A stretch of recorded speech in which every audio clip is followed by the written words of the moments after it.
El mundo odia el amor. El mundo odia el amor.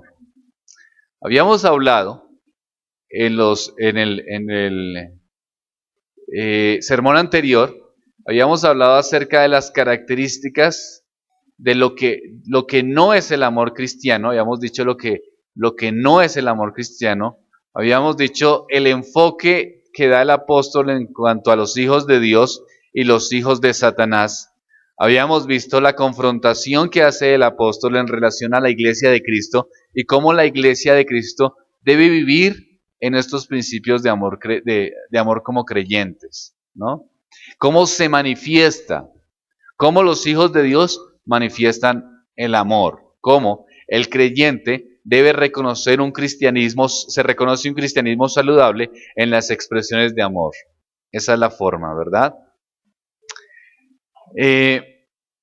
Ahora, entramos en Primera de Juan y empezamos desde el versículo 13. Habíamos hablado del 10 al 12 la semana anterior. Esta vez empezaremos o trabajaremos del 13 al 15. Entonces, hermanos, como introducción, el mundo se la pasa hablando de paz. Se la pasa hablando de amor. Todas las argumentaciones que hacen en relación a las cosas buenas, positivas, las hacen en relación al concepto de paz y de amor, ¿no? Entonces vemos, por ejemplo, están en los procesos o en los diálogos de paz de La Habana. Entonces, ¿el punto cuál es? Llegar a la paz, llegar a tener una paz espiritual, no una paz espiritual, sino una paz material. También, hermanos, se habla bastante acerca del amor. Todas las películas, todas las buenas obras que se manifiestan en los medios, en el televisor o en las redes sociales o en cualquier otros documentales, todo tiene un énfasis, y el énfasis es un énfasis relacionado con los sentimientos, con el cariño, con el amor. Esa es la realidad. Todo está relacionado cuando se habla de una relación entre pareja con las experiencias sentimentales. Cuando pasa algo que va en contra de una cosa buena, entonces hay una indignación y la gente se levanta y dice: ¿por qué está pasando estas guerras, no? ¿Por qué está pasando lo del Medio Oriente? La gente le falta amor. Todo el mundo dice: necesitamos amor para que el mundo mejore. Todos piden oración, vamos a orar por la paz del país. O estoy hablando mejor de los inconversos. Hablemos, pidamos por la paz del mundo, pidamos por todas las necesidades de los hombres para que se acabe la pobreza, para que se acabe el hambre, para que todos experimentemos realmente amor. Pero, aunque el mundo en su lenguaje está pidiendo amor, está pidiendo paz, la realidad, según lo que nos dice Juan, es que al mundo le fastidia realmente el amor. Extraño, ¿no? ¿Cómo así? Hermano, ¿qué es lo que nos está diciendo usted? O sea, ¿le gusta o no le gusta? Es decir, todo se mueve alrededor de una petición. ¿Cuál es? Que el mundo tenga amor. Entonces pasan las reinas de belleza. ¿Cuál es la petición? No, pues paz en el mundo. ¿Cuál es la petición? No, que se acabe la pobreza y que todo el mundo se quiera, se coja las manos y haya amor, haya buenos sentimientos, que las personas se quieran. Entonces, ¿por qué usted dice que al mundo le fastidia el amor? Porque este amor del que se habla, de la filosofía posmoderna o del mundo, está pidiendo es un amor que le llene sus propias necesidades. No un amor según las escrituras, sino es un amor hacia su propia conveniencia. Los matrimonios siguen pidiendo amor, pero no un amor real bíblico, sino un amor que les satisfaga sus sentimientos, que les satisfaga las necesidades tanto físicas como afectivas. Es decir, el mundo lo que quiere es complacerse y siempre está pidiendo amor, pero ¿amor para quiénes? Amor para el movimiento homosexual. Es decir, no abandonamos el pecado. ¿Qué es lo que necesitamos? Que nos comprendan. Que ustedes quieran o que ustedes experimenten un sentimentalismo hacia nosotros, hacia este movimiento y que experimenten amor. No, pero lo que haces es pecado. No. Eso no tienes que juzgarlo. Solamente necesitamos que amor. Y si tenemos amor, entonces ¿qué podemos hacer? Podemos seguir siendo o viviendo una forma pecaminosa como es homosexuales, pero con una bandera levantada. ¿Cuál es? El amor, el amor, el amor. Todo se está moviendo alrededor de esto. No me juzgues. Tienes que tener ¿qué? Amor. Es decir, el amor que está pidiendo el mundo es un amor que diga, déjame seguir ¿qué? Pecando. Los niños, los adolescentes. Cuando un adolescente incumple la norma y recibe el castigo, viene su padre a corregirlo. A veces la argumentación ¿cuál es? Tú no me entiendes. Tú me estás juzgando mal. Tú no me comprendes. Eres que injusta. No, tienes o injusto. Tienes que manifestar ¿qué? Amor. Y sacan ese gran argumento, ¿no? El gran argumento es que mis padres tienen que manifestar ¿qué? Amor hacia mí. Amor.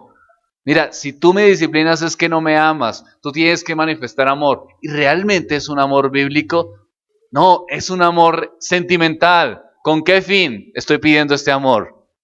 Para manipular las conciencias y qué más. Y seguir ¿qué? Pecando contra Dios.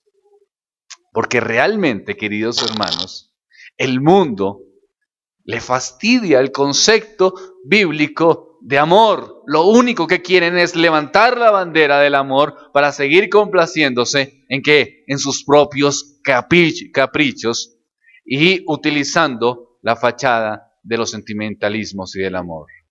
Primera de Juan, capítulo 3, versículo 13 dice, y 14.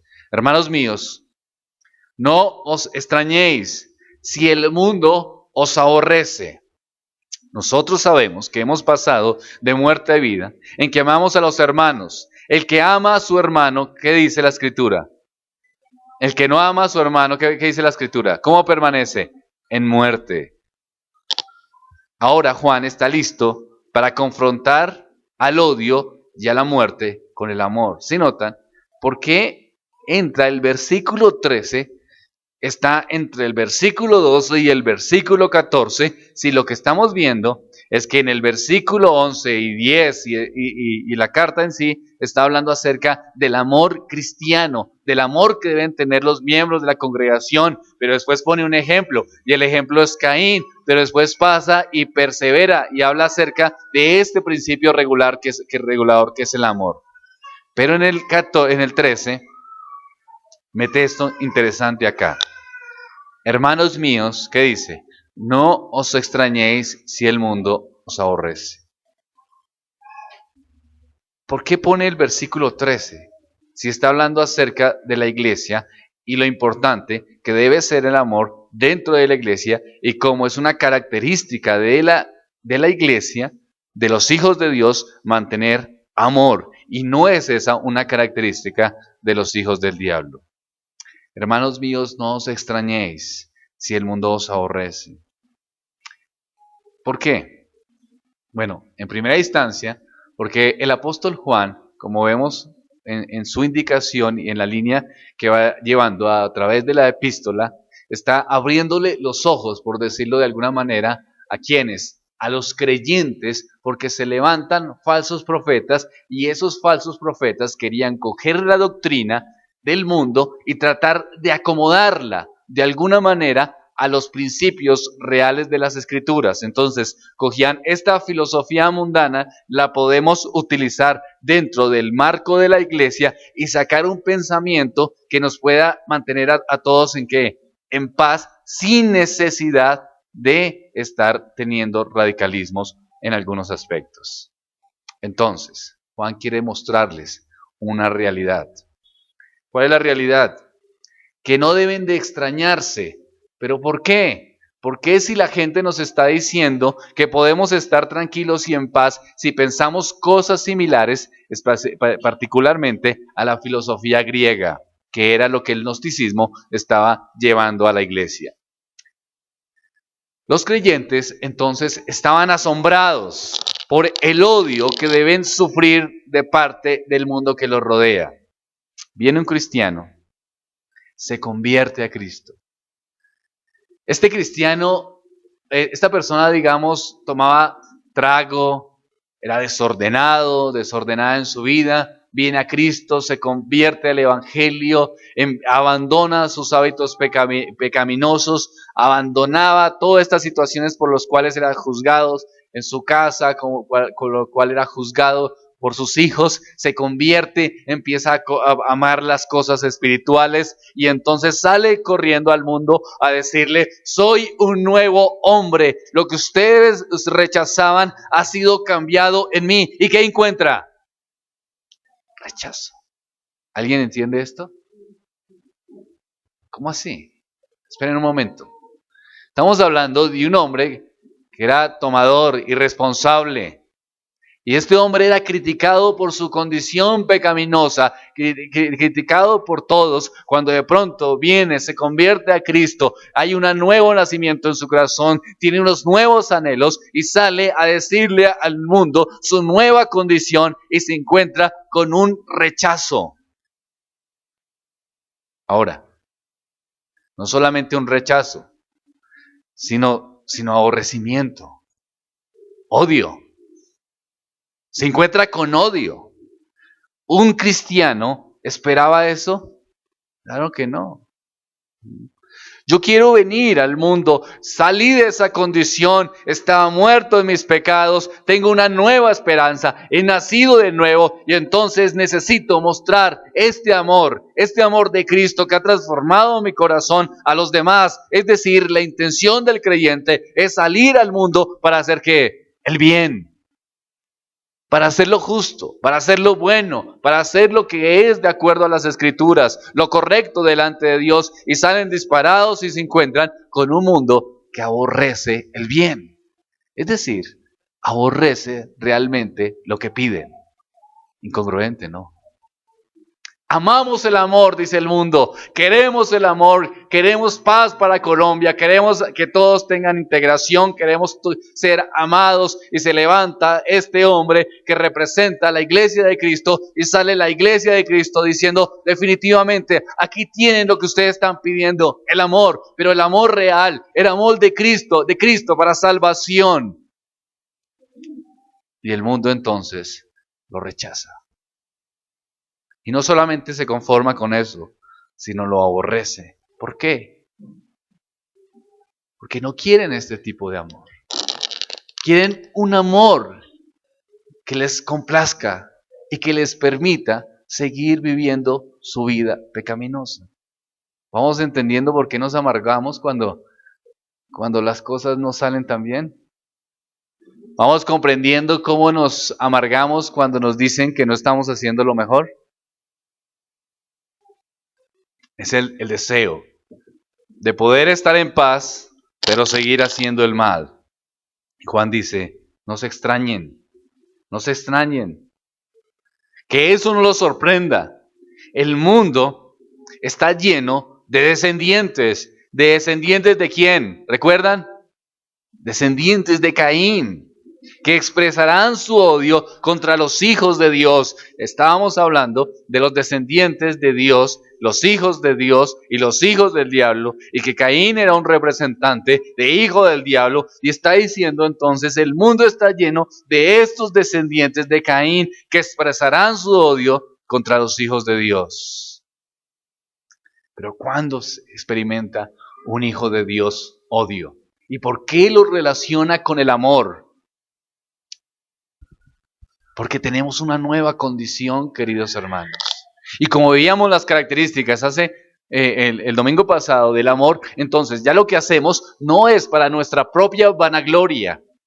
Ya no es para que nos estén admirando, ni para que nuestros deseos carnales sean reproducidos y sean admirados.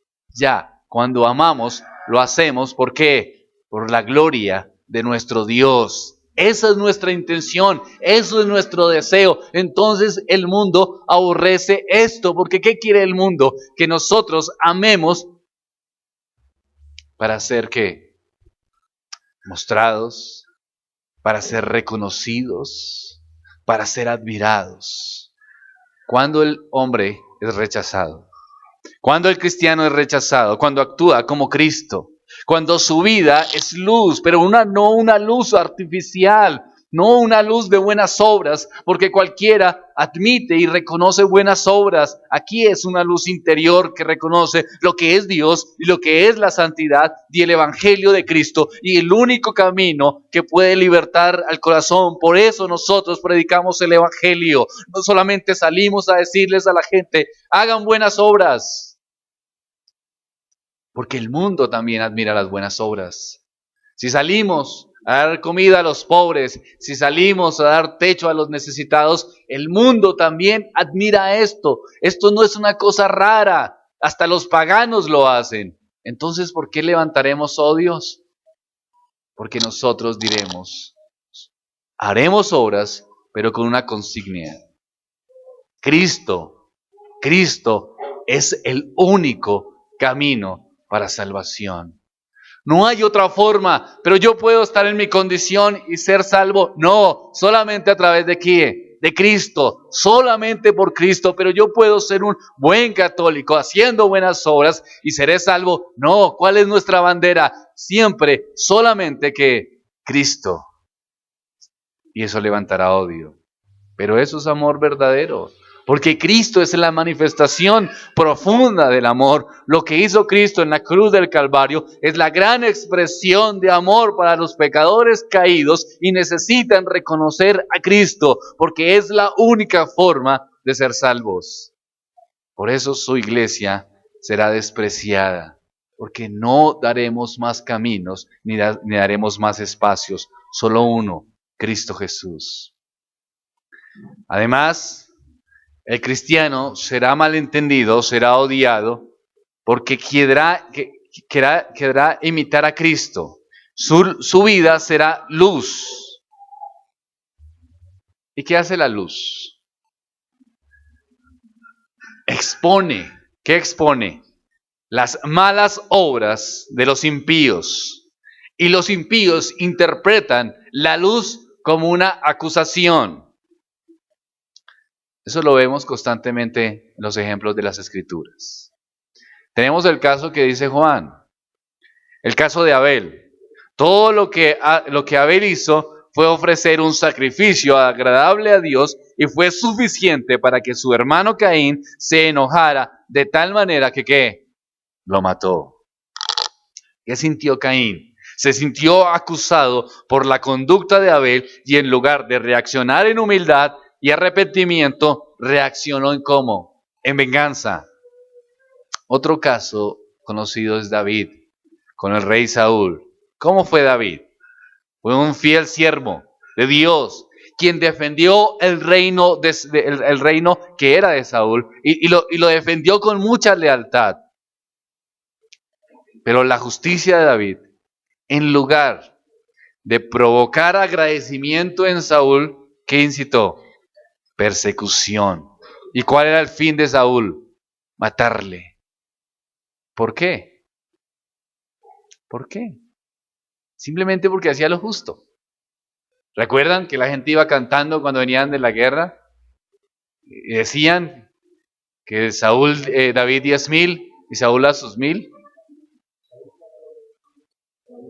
A sus 10,000. ¿Y cómo reaccionó Saúl? Muy bien, tenemos un hombre justo y bueno que está a favor de Israel en contra de los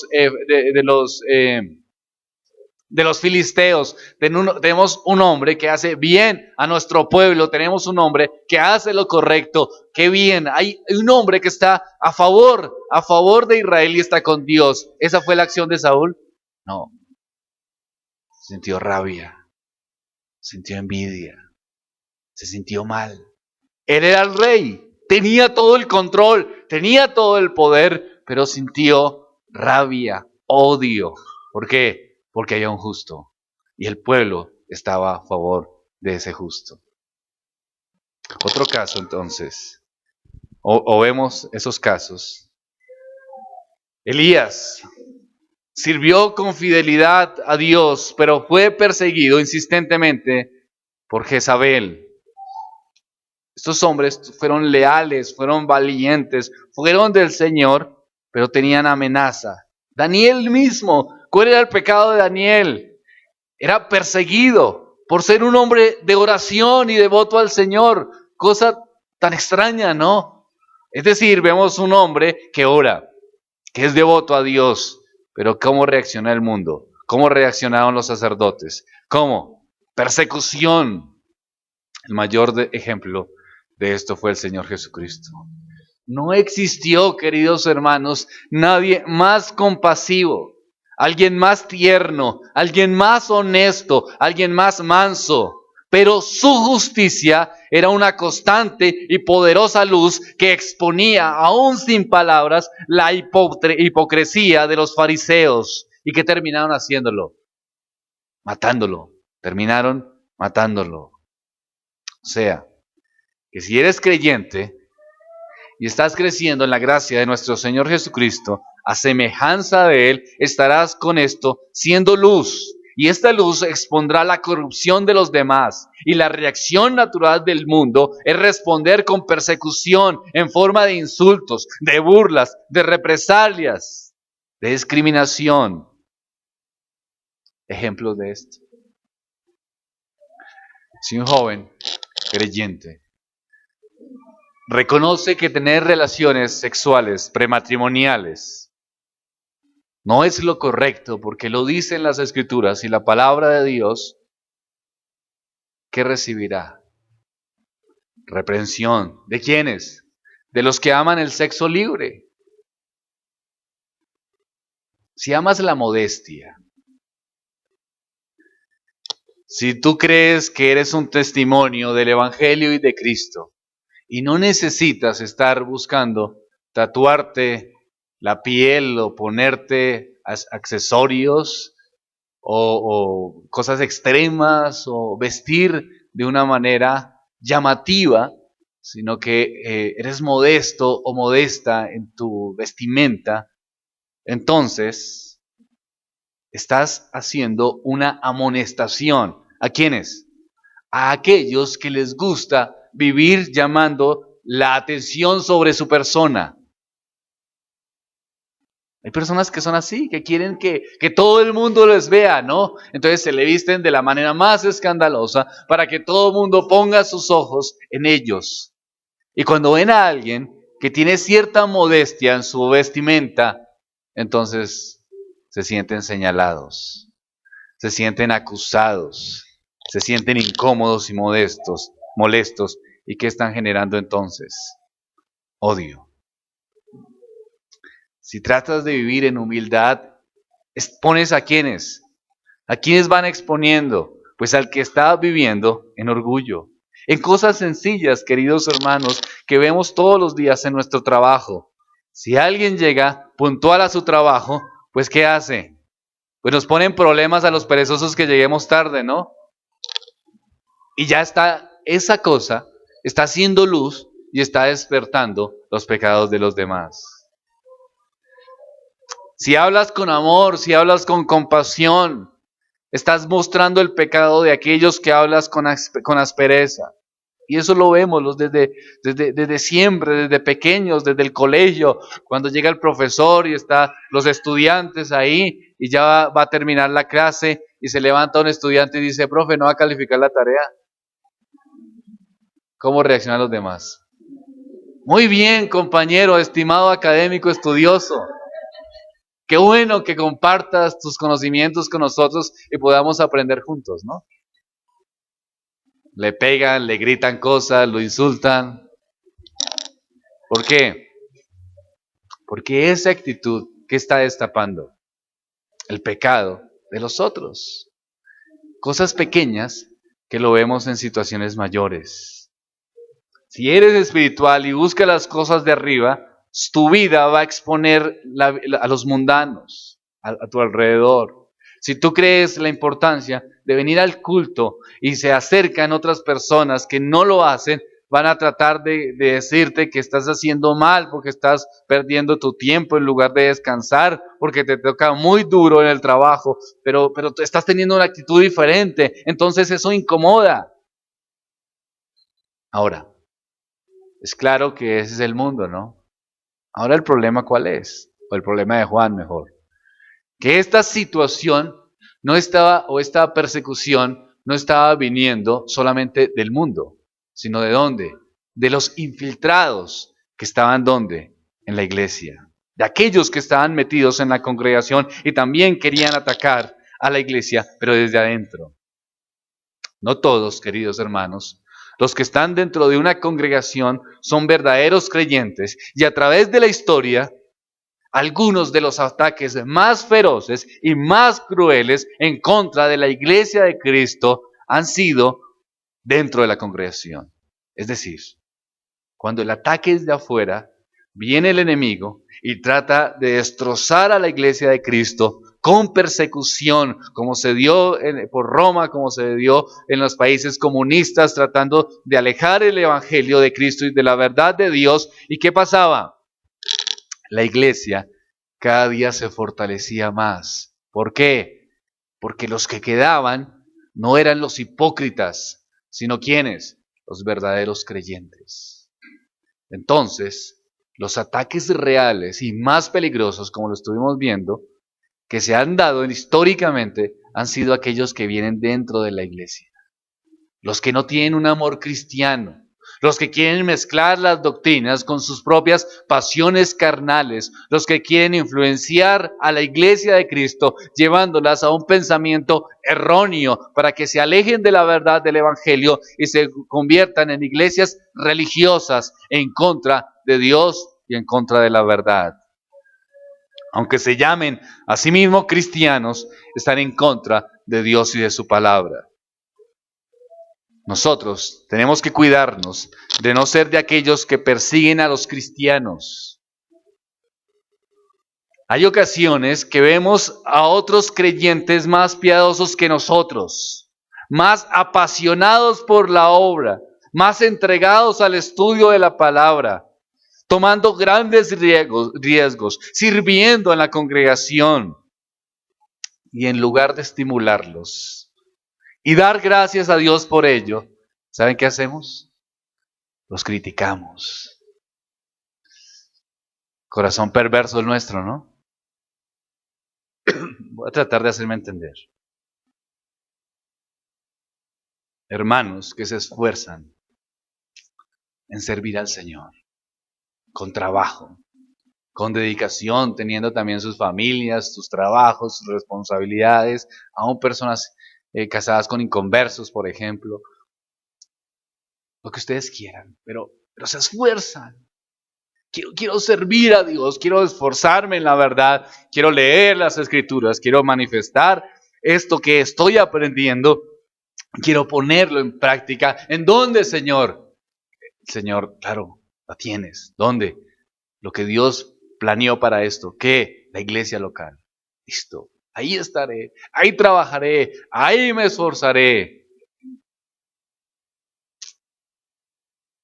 Y los demás, o algunos, en lugar de reaccionar a esto con devoción, con respeto, con admiración, qué bueno que tú lo hagas, quisiera experimentar eso también, porque a veces soy débil, reaccionan con crítica, con orgullo, con soberbia. ¿Por qué no hacen eso mejor? Eso está mal hecho. Eso no lo están haciendo correctamente. Con crítica. Eso es pecaminoso. Por eso es que el Señor está diciendo cuál es la característica de los hijos de Dios y los hijos de Satanás. Por eso en la iglesia muchos pueden manifestar condiciones de Caín dentro de la congregación. Y por eso es que Juan está diciendo, esta es la gran manifestación del amor. En que nuestro pensamiento es totalmente diferente. Tenemos que ser cuidadosos, queridos hermanos, en relación a eso. porque el mundo aborrece a los que hacen el bien. Cuidado que nosotros no tengamos esa tendencia todavía de nuestra naturaleza pecaminosa y tengamos esas secuelas de criticar, de juzgar, de estar en contra de aquellos que tratan de vivir una vida espiritual mejor, de aquellos que se esfuerzan en las escrituras y en el servicio a la congregación. Por eso dice, no os extrañéis si el mundo os aborrece. Esa condición de odiar al que hace el bien es una condición no de los hijos de Dios, sino de quién? Del mundo. El mundo aborrece. Juan dice, hermanos míos, ya no les está diciendo como les decía antes, hijitos míos, ¿no? Sino que está poniendo a su igual, está sintiendo esa misma experiencia y está poniéndose al lado de sus lectores. Y les está diciendo, no se extrañen y no se extrañen entonces si muchos de los que aquí se dicen cristianos, que ya en los capítulos anteriores pues los hemos destapado, si esos los aborrecen, porque eso es normal. El mundo aborrece lo que es luz y lo que es santo y lo que es bueno. Tremendo, ¿no? Que el Señor nos guarde. Tengo que pedirle al Señor tanto por eso, porque puedo caer en esa trampa de aborrecer a los que hacen lo justo, de aborrecer a los que hacen lo bueno. Porque el que haga lo bueno a veces puede destapar que yo no estoy siendo tan bueno, ¿no? Y quisiera que todos fueran igual de pecadores a mí, porque mi conciencia se tranquiliza. En la iglesia, ¿la gente en la iglesia trabaja? No, aquí la gente nadie trabaja. Ah, bueno, ¿se dan cuenta? Nadie hace la cosa, nadie ora, nadie trabaja para la gloria del Señor. Entonces, mi conciencia, ¿cómo se siente? Tranquila. Tranquila e incómoda. Pero tranquila en el sentido de que puedo seguir pecando. No, la iglesia hay gente que se esfuerza a pesar de las cosas, se esfuerza en la verdad, se esfuerza en el evangelio, se esfuerza en el servicio. No, eso lo quieren hacer para que los vean. No, eso los quieren hacer es porque no tienen nada más que hacer en la casa. Debe ser que son unas amas de casas desocupadas, por ahí una cosa así. Empezamos a buscar ¿qué? Crítica. ¿Por qué? Para que mi conciencia no se incomode. Tremendo, ¿no? Ese no es el principio cristiano. Esa no es la forma de ser. No os extrañe, dice, si el mundo os aborrece, debemos soportar la oposición del mundo que el mundo expresa contra los cristianos. Entonces, no debemos extrañarnos. Es una advertencia. Nosotros, dice, pasamos al siguiente versículo, al versículo 14. Hay una conexión, ¿no? Ese es el mundo, esa es la característica del mundo, pero nosotros, no, el mundo nos odia porque nosotros somos diferentes. Entonces, 1 Juan capítulo 3, versículo 14, nosotros sabemos que hemos pasado de muerte a vida. Hay una declaración contraria a la naturaleza de lo creado. Es decir, todos los seres vivientes, todos los hombres, animales, plantas, pasan de la vida ¿a qué? A la muerte. Sin embargo, Juan introduce en el versículo 14 una forma diferente. No dice que pasan de vida a muerte, sino de qué? De muerte a vida. Entonces está refiriéndonos a Efesios, nos está refiriendo a Juan, nos está refiriendo a Romanos, como dice Efesios, por citar alguno, en los cuales anduviste en otro tiempo, siguiendo las corrientes de este mundo, conforme al príncipe de la potestad del aire, del espíritu, que ahora opera en los hijos de desobediencia. Es decir, ¿cuál es la condición que teníamos antes? Caídos, sin esperanza, no había bien en nosotros. Eso es lo que dicen las Escrituras, totalmente inclinados a hacer el mal. Pasamos ¿de qué condición? Muertos, no medio muertos. No éramos seres que teníamos ciertas cosas pecaminosas, pero también ciertas cosas de benevolencia. No, las Escrituras dicen que pasamos ¿de qué? De muerte. Es decir, estábamos viviendo sin una vida espiritual, solamente viviendo para nuestras carnes y para nuestra pasión. Por eso, es de muerte a vida. Entonces, el hecho de que estuviéramos muertos revela un hecho. ¿Un muerto puede tomar una decisión por sí mismo? Tuvo que ser Dios el que nos sacó de esta condición, en que, como en el caso de Lázaro, le dio vida.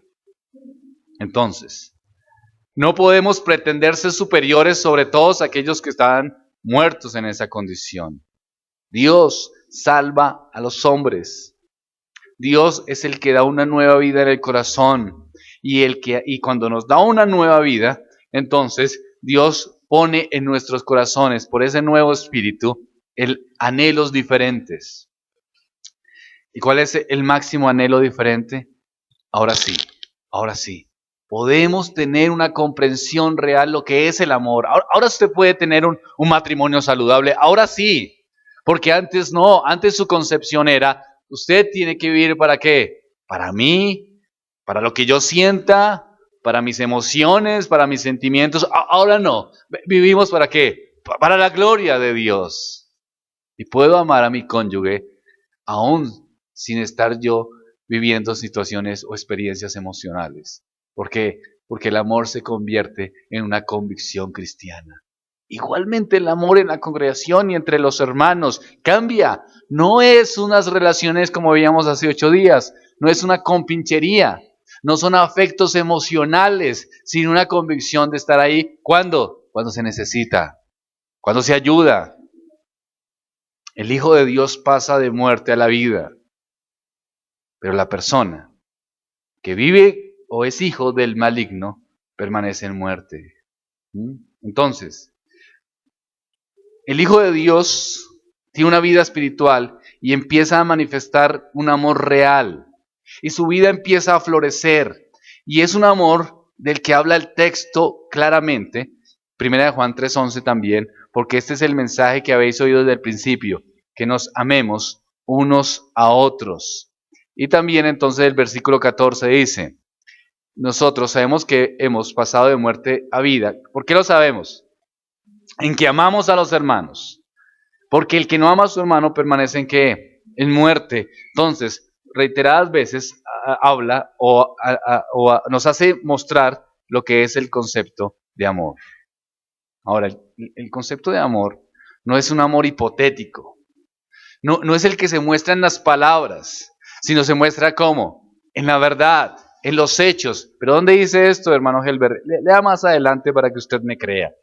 Primera de Juan, capítulo 3, versículo 18. Ahí está, no es porque yo quiera acomodar el texto, pero es que a mí me encanta decirle a todo el mundo que lo amo. Sí, pero aquí dice que eso no es realmente el amor, sino la ¿qué? Sino los hechos. Primera de Juan 3, 18. Hijitos míos, no amemos de palabra ni de lengua, sino que de hecho y en verdad. Se trata de una disponibilidad, de una preocupación, de un amor real por la palabra, amor a los hermanos. Cuando conozco al Señor puedo amar a mis hermanos, independiente de lo que yo creo de su personalidad. Es más, una persona puede decir, hermano, yo quiero acompañar al hermano Antonio. Ah, bueno, usted era amigo de él. No, yo lo vi un par de veces en la iglesia, pero no quiero acompañarlo. ¿Por qué? Porque es hermano de la iglesia. Pero usted lo veía cada que llegaba y lo abrazaba. No, la verdad, a veces ni podía saludarlo porque estaba ocupado, yo estaba ocupado. Ah, entonces usted no lo amaba. Sí lo amo porque aquí estoy y quiero acompañarlo. Entonces, no son solo palabras ni cariños sentimentales, sino una disponibilidad ¿en qué? En obrar, en hechos. Aquí estoy. Aquí estoy, hermano. ¿Tienes una necesidad? Aquí estoy. Cuando la gente manifiesta, es que falta amor, yo digo siempre, ¿cuándo le han cerrado una puerta para un consejo, para una ayuda, para una bendición, para una situación? No, pues nunca. Entonces, ¿por qué puedes manifestar tal palabra? Eso es una injusticia. Porque el amor no se muestra, o la manifestación importante del amor es esta, en los hechos. Es decir, estamos listos para servir cuando lo necesiten.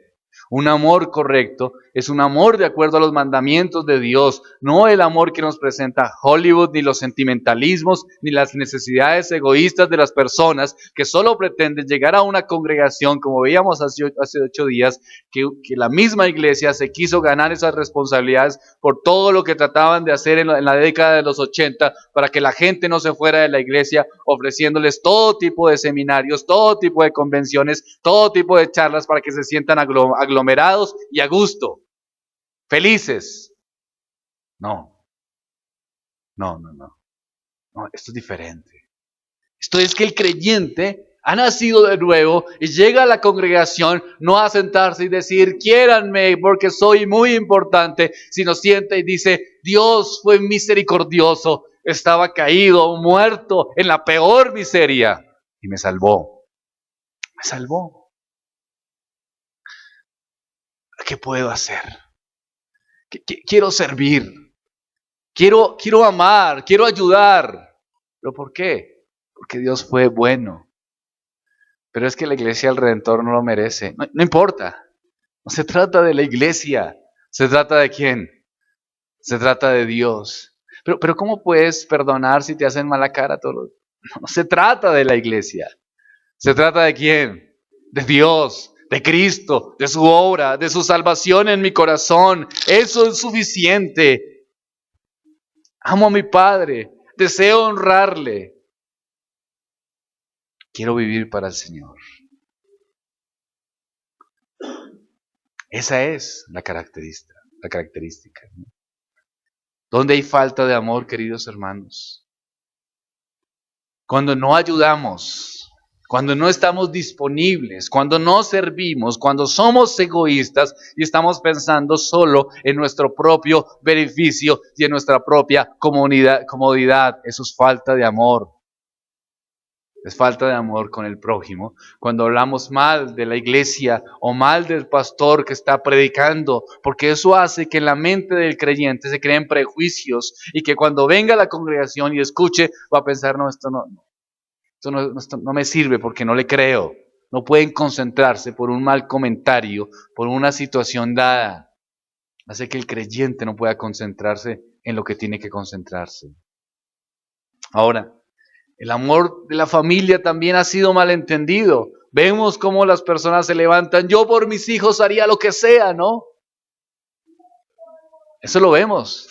Yo por mis hijos iría hasta lo último. Yo por mis hijos haría esto y haría lo otro. Y hago sacrificio por mis hijos. Si le dicen algo en el colegio, van las mamás con piedras en la mano a mirar a qué profesora que cogerá piedra, pero que a mi hijo no me lo tocan porque es que yo quiero mucho a mis hijos y hago por lo que sea por mis hijos, pero ni siquiera oran por ellos.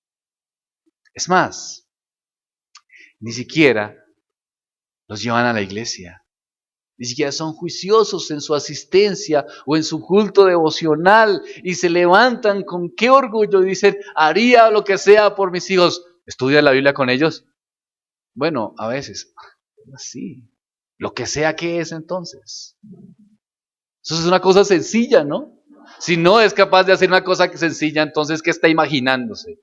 ¿Que mataría leones cuando ni siquiera se sienta a leer las escrituras con sus hijos? ¿De qué estamos hablando? Pues del amor sentimental y emocional que el mundo dice que tiene, pero que realmente el amor bíblico lo aborrece. El amor de las escrituras lo aborrece. Se levantan con prejuicios, con pensamientos de lo que es el amor, pero ni siquiera se esfuerzan en traer sus hijos a culto. Ni siquiera. El amor emocional entre esposos. Celos, ¿no? No se acerca nadie a mi esposo o a mi esposa. ¿Quién la miró? ¿Quién lo miró? ¿Por qué? No, porque él no tiene por qué mirarla así o no tiene por qué. ¿Por qué actúas así? Porque te amo profundamente. ¿Respetas a tu esposo? No, eso es otra cosa. La única que lo puede tratar mal soy yo. O sea, el problema es ese, ¿no? ¿De quién lo trata mal? No es un amor real, entonces. Es una obsesión. Son sentimientos mundanos. El amor real hace lo que dicen las escrituras. La mujer que se somete por amor. está respetando a su esposo. Es más que salir a defenderlo de cualquier mujer que se le acerque. Diferente, ¿no? Diferente. Ahora, Juan nos quiere mostrar la realidad de ser hijos de Dios. Y una nueva forma de pensar es que pensamos el amor de diferente forma. Si el cristiano no tiene estas prácticas, estará amargado, de continuo, con Dios. El pecado no se aleja, sino que vive concentrado en Él. Si tenemos una buena relación entre hermanos, podemos tener una buena relación con Dios. Si no tenemos una buena relación entre hermanos, ¿qué dice el texto al final? Estaremos haciendo lo que es del mal. Primera de Juan 3:15. Todo el que aborrece a su hermano es que homicida. Es contrario, es pecaminoso. Es el que hace lo correcto, el que está pecando contra Dios. Es homicida. Ahora, Juan está diciendo que no está diciendo que todo el mundo va a matar al que con el que se siente mal. Juan Calvino dice algo en relación a este texto que nos puede resumir para terminar. Si deseamos que le pase algo mal a nuestro hermano de parte de algún otro, somos homicidas. ¿Cuánto luchamos por eso, no? Ojalá le pase algo, ojalá le vaya mal porque, ojalá, mire, ojalá se le estrella de carro que compró. Usted no va a coger y estrellarle el carro, ¿no? Pero si lo piensa ya que otro, ya está ¿qué? Siendo homicida en el corazón. Satanás instigó a la muerte de Abel y también Caín llegó a ser conocido como homicida. Entonces, ¿cuáles son esas consecuencias? Perder la vida eterna, no tener una relación con Dios y vivir en la miseria. Eso es lo que dice el versículo 15. Todo aquel que aborrece a su hermano es homicida y sabes que ningún homicida tiene vida eterna. Ningún homicida tiene vida eterna. Permanece en él. Es decir, el amor cristiano es una facultad espiritual del creyente y debemos todos los días luchar y mantener ese sentimiento en el servicio como es correcto, aunque las secuelas de nuestra naturaleza pecaminosa te tengan que levantar diariamente, tenemos que matarlas y amar a nuestro hermano en Cristo Jesús y a los que sufren. Porque esa es una característica de ¿quién? Del Hijo de Dios, el que ha nacido en él. Bien, oremos al Señor.